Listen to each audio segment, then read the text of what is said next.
Hi guys, this is Michael in Las Vegas. I just wanted to get another video posted and talk about my placement and kind of go over some of the things that are going on over there.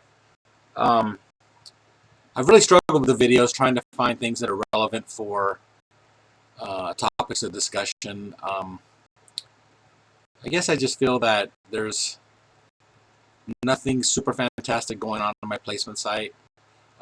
It's a great place. I use them in my LSW practice all the time to provide mental health services. I'm just kind of, I've been sitting back for the last couple of days wondering what is it I'm going to make this video about. And I started to get really frustrated. And then I thought, well, what are some of the things that frustrate me at my placement site?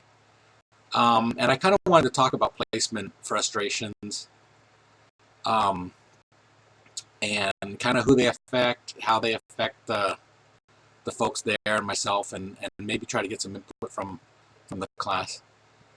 I guess one of the first things that can tend to be frustrating is when a client's insurance will switch from their Medicaid HMO, because heads up, Guidance and Wellness Centers is primarily a mental health provider for Medicaid recipients. And in Nevada, we have two HMOs affiliated with state Medicaid. One is Health Plan of Nevada, which in most cases Heads Up does not accept because they're contracted to a preferred provider, and Heads Up only gets them when that provider is overbooked, which, that's business coming our way towards Heads Up, and that's great. But for the most part, the other HMO we have is AmeriGroup, and Heads Up is a provider for AmeriGroup. So in my LSW practice, I send all of my AmeriGroup clients to Heads Up.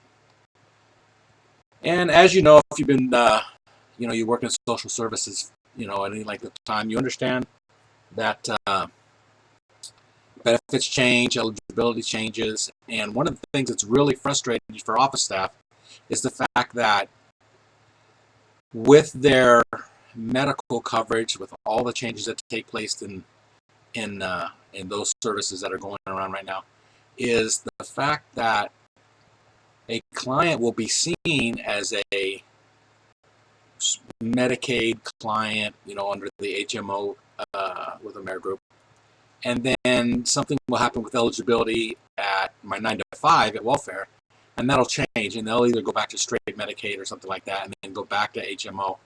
And so each time that happens, it really causes a lot of frustrations for the Heads Up office staff, because it just monopolizes so much of their time.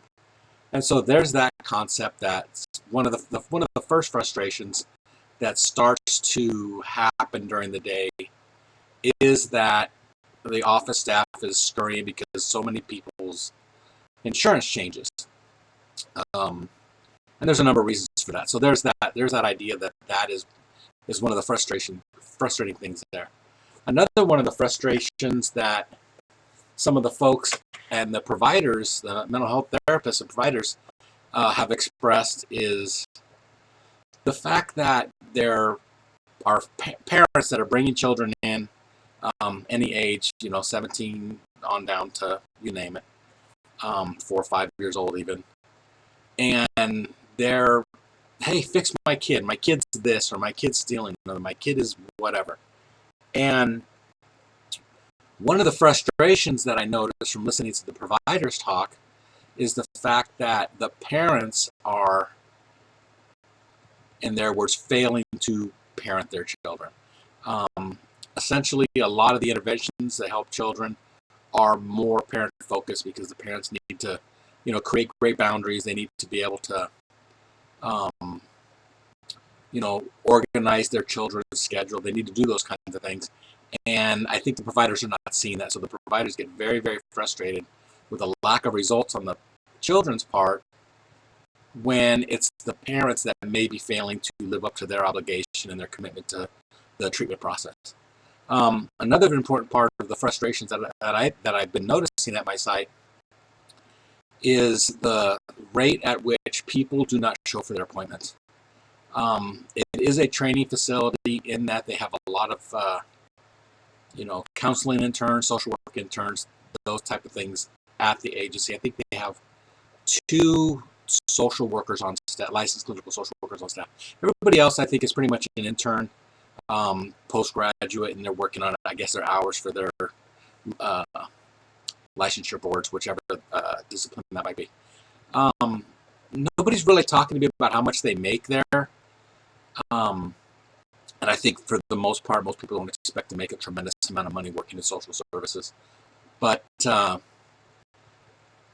what I gather is that maybe a LCSW intern is probably making $40 to $60 per 45-minute, 1-hour session. And that's fine, and they book out at maybe 10 sessions a day, maybe at the most. And part of the frustrations come in when they have a 50, 60, 70% no-show rate. And of course, the interns, they don't get paid if there's not a client there. It hurts them financially because this is a lot of their primary income. It also hurts them hours-wise as far as their licensure boards go, because they have so many months to get so many hours done.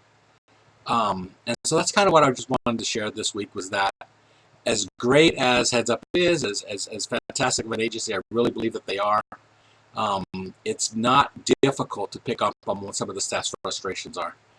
And that's just what I wanted to share. I wonder if anybody's having similar experiences.